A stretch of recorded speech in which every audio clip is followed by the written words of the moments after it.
శ్రీమాత్రే నమః. బ్రహ్మవాక్కు YouTube channel ప్రేక్షకులకు స్వాగతం. నేటి ప్రపంచంలో మనిషి యొక్క ఆస్తిపాస్తులు, రూపురేఖలను బట్టి గౌరవిస్తున్నారు. ఇది సరి అయినది కాదు.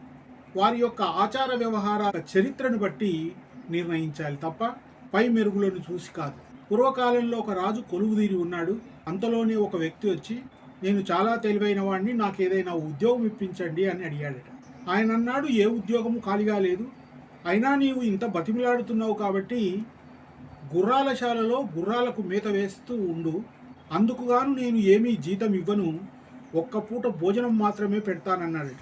ఆ వ్యక్తి సరేనన్నాడు. కొన్నాళ్లకు కొత్త గుర్రాన్ని కొనుక్కొచ్చారు. తెలివైన వాడని చెప్పుకున్నాడు కదా. రాజు అందుకు, ఈ గుర్రం ఎలాంటిదో చెప్పని అడిగాడట. వెంటనే ఈ గుర్రం కాదన్నాడట. ఏమీ కళ్ళు కనిపించడం లేదా, గుర్రాన్ని పట్టుకొని గుర్రం కాదంటావేమిటి అని గద్దించాడు రాజు. రాజా క్షమించండి, చూడడానికి ఇది గుర్రంలాగా ఉన్నా దీని స్వభావం ఆవు స్వభావం అన్నాడట. అదేలాగని అడిగితే, మేత మేసేటప్పుడు ఆవులు కిందికి ముఖాన్ని వంచి గడిమేస్తాయి, గుర్రాలేమో తల పైకెత్తి తింటాయి. దీన్ని బట్టి దీని యొక్క ఆకారం కాదు, ప్రవర్తనను బట్టి గుర్తించానన్నాడు. వెంటనే గుర్రం అమ్మిన వాడికి కబురంపి రప్పించి, ఎందుకు ఇలాంటి స్వభావం అని అడిగితే, రాజా, ఇది పుట్టగానే దీని తల్లి చనిపోయింది, ఆవు పాలు పోసి పెంచాం కాబట్టి ఆ స్వభావం వచ్చింది అన్నాడు. ఇలా కొన్నాళ్ళు గడిచిన తర్వాత రాజుగారికి తన భార్య ఎలాంటిదో తెలుసుకోవాలనుకున్నాడు. ఈ వ్యక్తిని పిలిచి ఆమె స్వభావం ఏమిటో చెప్పమన్నాడు. అనగానే వెంటనే, రాజా, ఆమె రాణిగా ఉండడానికి ఎలాంటి అర్హత లేదు, ఆమె దాసీ స్వభావం గలది అన్నాడు.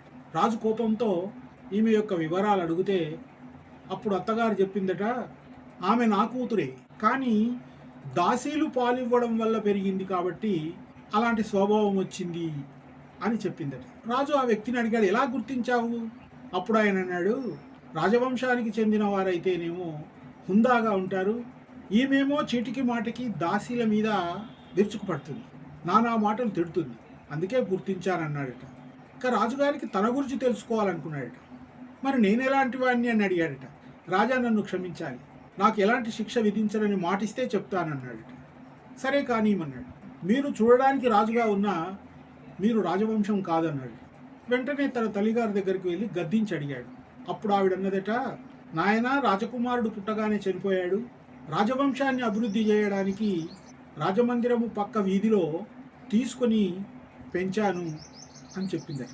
రాజుగారు నిజం తెలుసుకొని ఆ వ్యక్తికి సరైనటువంటి బహుమానం ఇచ్చాడు. కథ వల్ల మనకు అర్థమయ్యేది ఏమిటి? ఒక మనిషి యొక్క రూపురేఖలు, ఆస్తిపాస్తులు, హోదాను చూసి గౌరవించడం అనేది తప్పు. వారి యొక్క ప్రవర్తన, వారి యొక్క శీలము, వారి యొక్క ఆచార వ్యవహారాలను చూసి వాళ్ళను గౌరవించాలి కానీ అశాశ్వతమైనవి వీటిని చూసి ఎవరిని కూడా అంచనా వేయకూడదు. వారి ఆచార వ్యవహారాలను బట్టే గౌరవించాలి.